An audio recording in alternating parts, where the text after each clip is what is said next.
So now that I have my Noodletools account set up, the next thing I want to do is to establish a project within Noodletools. So logged into my Google account, and I can either be in Google Drive or Gmail. And I'm going to go up to the waffle icon at the top, select that, and scroll all the way down to where I can see the Noodletools button. Select it. And you can see here that I actually have already created one, but I'm going to create another one with a similar name. This one is 19th Century Women Example 1. I'm going to do Example 2 just so that you can see how it is done, how it's established.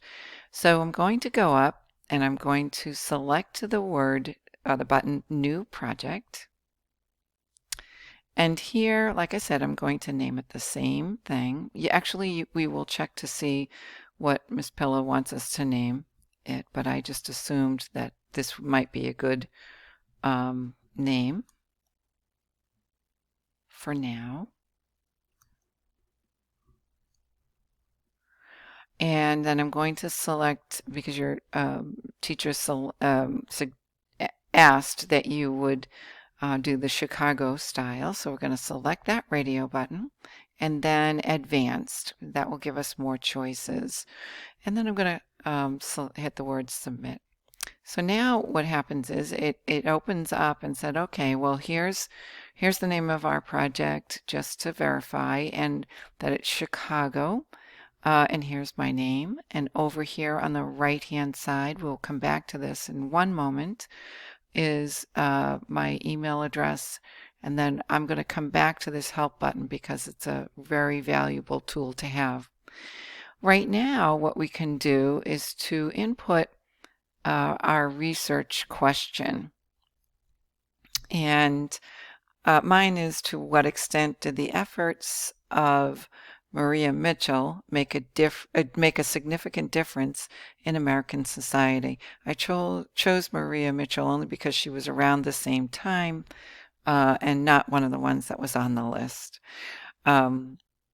So we could also put our thesis in here and a little bit more information, links, and so on. But more importantly is this middle section, which we will be dealing with. This is an opportunity for you to share your project with your teacher.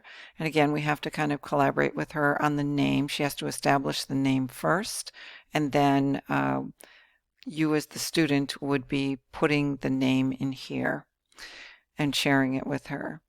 There's also an opportunity, again, this is up to the teacher, if we want student collaboration, student's name goes in here and there.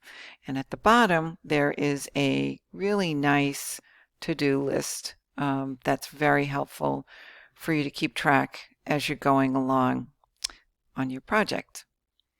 So the next space is the source space, where we're going to collect our sources for this project, and I'll just show you where that is right here, and this is where they would collect, and we'll do that in the next video.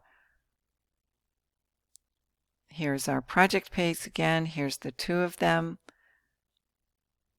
It tells us which one is open, and again, I told you I'd go right up here to the to show you the help button one more time.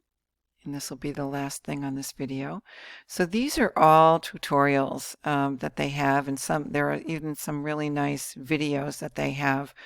If you had a question, you could look up some of the tutorials that they have there, or you can also submit a ticket.